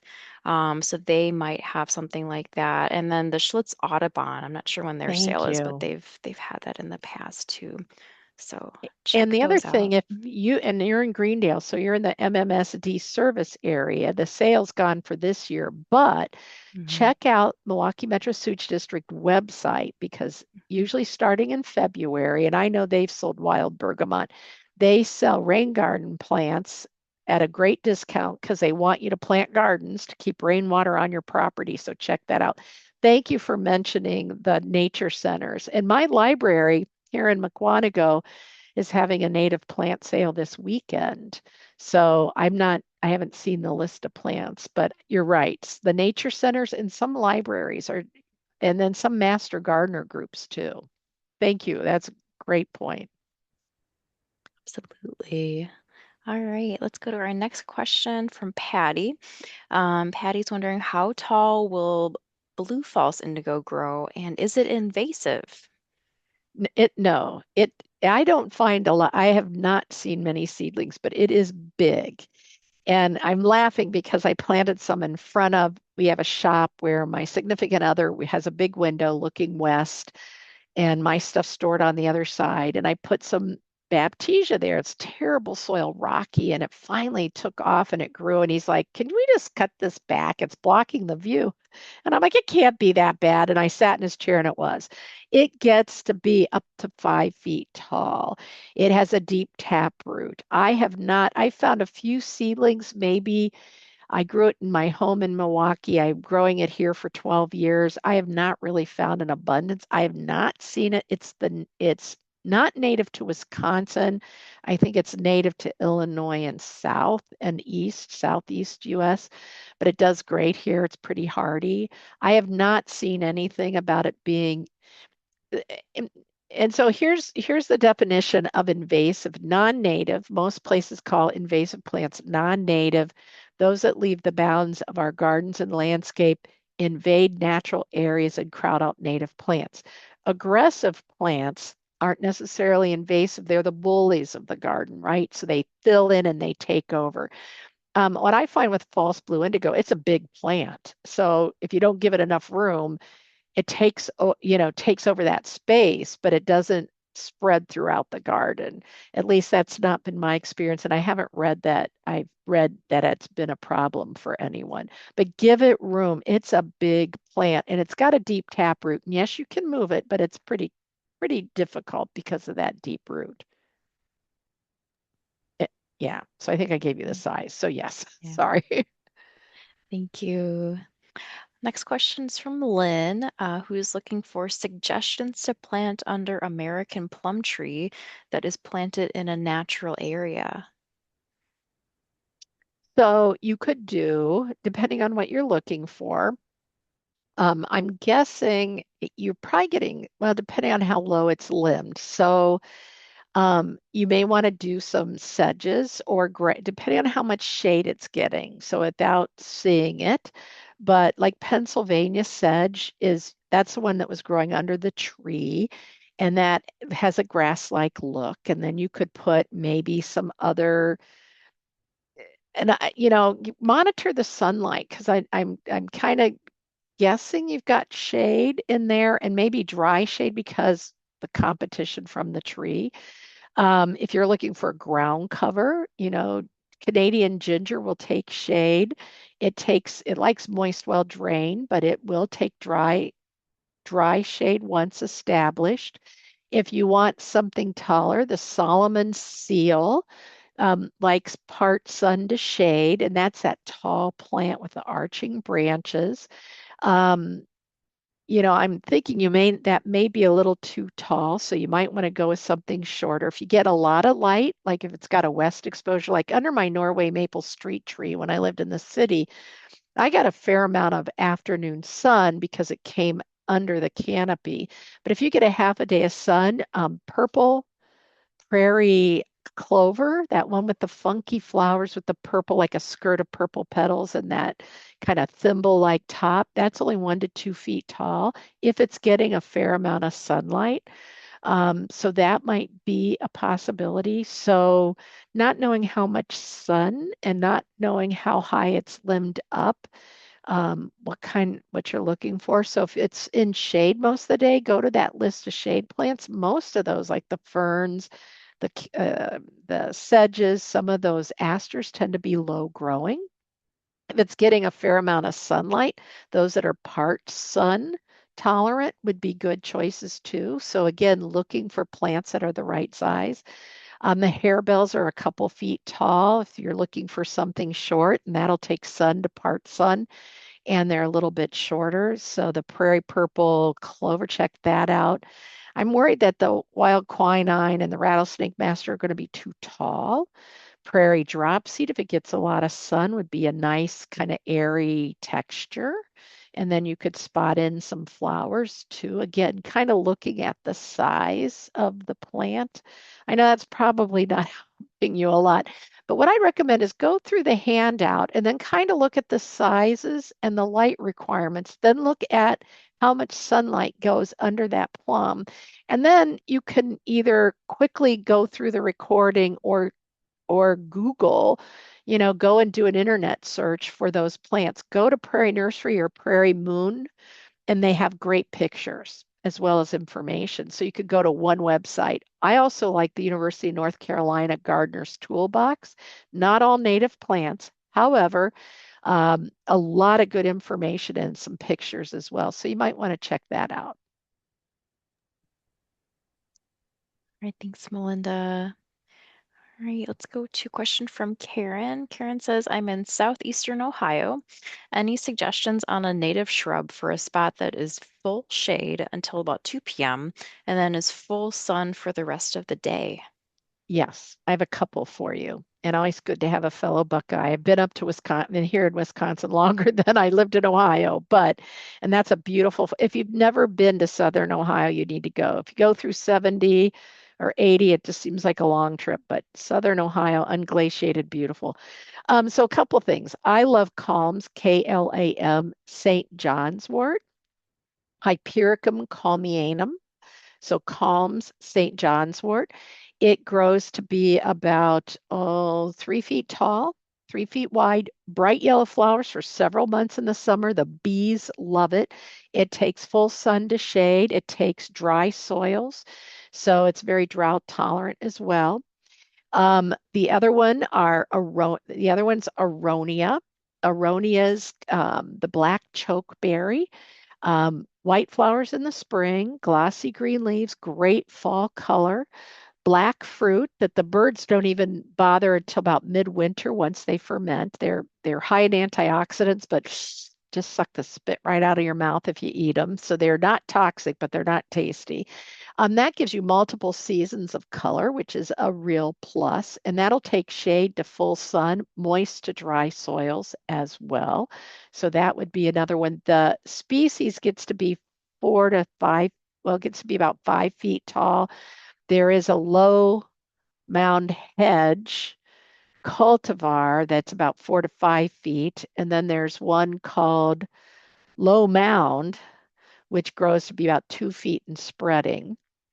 So those are cultivars of the native plants, but they'll take sun to shade, moist to dry soils, dry once established. So those would be a couple of good native shrubs that you could try that would take that part sun. Um, Clethra, which is Virginia summer sweet. Clethra virginiana is native, I think, a little more southeast of you, but it's North American native, and there's various sizes. Spikes of white flower in the summer that are fragrant, hummingbird appeal, yellow fall color. Itea, again, not native. I don't think it's native in Ohio, but southeast United States, might be in southern Ohio. White summer flowers in the summer, again, hummingbirds and butterflies and pollinators, beautiful red fall color, like slightly acidic soil, which I know my experience in southern Ohio is the soils tend to be a little more acidic. And that might be a nice one for you too. In alkaline soil, mine's in growing in more sweeter soil. It just doesn't spread as readily, but just beautiful fall color, nice summer blooms. So those would be some I would check out. So Aronia, chokeberry, Calm St. John's wort, and then Clethra and Itea. Check those out. Those are some that I think might be good choices. There's also a shrubby form of, well, it's more of a vine of clematis that is Virginiana, Clematis virginiana, blooms later in the season, white flowers, and that's another one, but that's more of a it's going to be shrubby, but I think it's going to be a little not quite shrub-like enough for what you're looking for, and it's shade tolerant. So I'm going to combine two questions for our next one here from Rochelle and Courtney. Rochelle is asking, could you recommend native shrubs for foundation planting? And then Courtney's wondering, are there any native plants that you could plant to surround a house that would prevent ants from going into the house? Oh, okay. So we'll start with native shrubs. So the aronia is a great one. Nine bark is our native nine bark Physocarpus. It has shreddy bark. It has white, pinkish white flowers in the spring, fruit that's kind of red and looks like those fortune telling things you may have done as a kid. Decent fall color. And then the bark's really pretty in the winter. If you're northern or shreddy bark is what we get. So there are cultivars of it of different sizes. So depending on how you feel about cultivars of native plants, I grow Amber Jubilee, which has orange purple flower foliage, great fall color. So that's one. Durvilla, Northern Bush Honeysuckle. And that's another one. If you're still on the phone, um, was that Karen or Carrie for Southeast Ohio? That's another one. Durvilla, Diervilla. That will take shade. And it's got arching branches. There are cultivars of it as well. Yellow flowers in the summer, pollinators and hummingbirds like, and purple fall color. Beautiful plant, great on hillsides and erosion control, kind of forms a colony. I forgot to mention also that red twig dogwood takes full sun, fairly shade tolerant. It can get tall, so you want to maybe go for a shorter cultivar or use it where you could take some of that height. The Calm St. John's wort that I mentioned would be great. Fothergilla is is a relative of, I think it's a Southeast U.S. native. I'm not sure. It's a relative of witch hazel. Witch hazel's kind of big, but the Fothergilla, the dwarf Fothergilla, has white flowers in the spring as the leaves emerge. Great for hummingbirds. Nice foliage. Some have bluish green. Great fall color. Rabbits, unfortunately, do like it, so kind of be aware. Our native viburnums are great. Unfortunately, some of us are having problems with the viburnum leaf beetle. So kind of check that out. But arrowwood viburnum I've used as a foundation plant.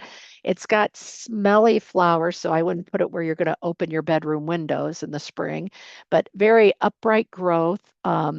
White flowers in the spring, blue fruit the birds love. They don't make a mess, and then good fall color. And then the service berries, there are shrub forms of service berries, running service berries, it's kind of 4 to 5 feet tall. That'd be another good one for some sun. It'll take sun or some shade. And then I think I mentioned the chokeberries too. So there's quite a few you can use as foundation plantings. Again, just keep in mind your windows so you don't block the view, the maximum height, and looking for some seasonal interest, right? So that you've got things that maybe have flowers and fruit and fall color that really work well and then maybe pop in. As far as keeping ants away, I am not aware of any ant repelling plants. So gardening and mulches and ants are a reality. So a couple things. Make sure your foundation is sealed, sealing cracks. The little ants, when it rains, the ants come into the house. So keeping up with it, there are some organic borax-based repellents. Use vinegar to break their trail. So if they've come in because they found something good to eat, once you get them out of the house, then use white vinegar to break their trail so that they're not leaving the path for the others to follow them. But I am not aware of any, and organic mulches are great because they fix our soil. Some people will use like weed barrier and stone right up against the foundation. But again, it's creating a shady location so it doesn't keep insects out. But some people feel that gives them a little bit of a barrier. But in a garden, boy, I go with organic mulches because stone just doesn't insulate the roots the same and it doesn't help improve the soil. And eventually your plants are going to grow and fill in anyway. So, I'll get off my soapbox about gravel mulch, but I wish I had a solution for you. But, unfortunately, ants are a reality because they help excavate the soil and move seeds around. Some native plants need them to help move the seeds and break open the seed coats if it makes you feel any better. So we just have time for a couple more questions. Thanks to everyone for staying tuned. I know we're going a little bit late here, but we'll get to the last couple questions here. Anna is wondering, and actually, we might have gone over this. What is a good native shrub for clay soil?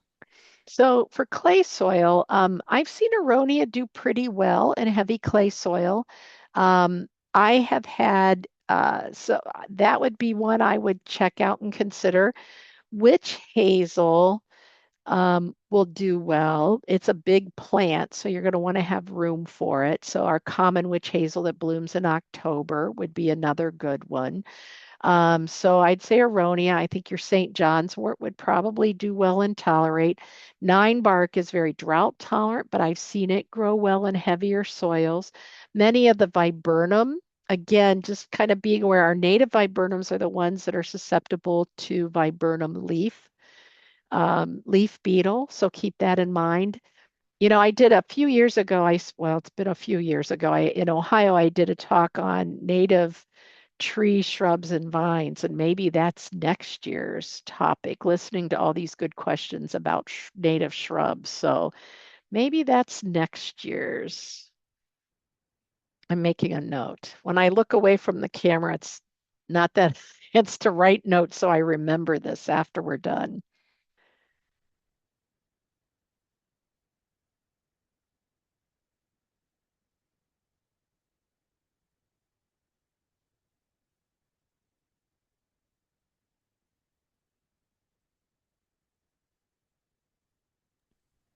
Actually, sorry for the delay. Actually, I Okay. was I was pasting. We have quite a few questions. I'm putting them in a Word document, Melinda. So And I will answer I'll them. email them. Okay, Um, so I was going to yeah, say you're on mute, you're on mute.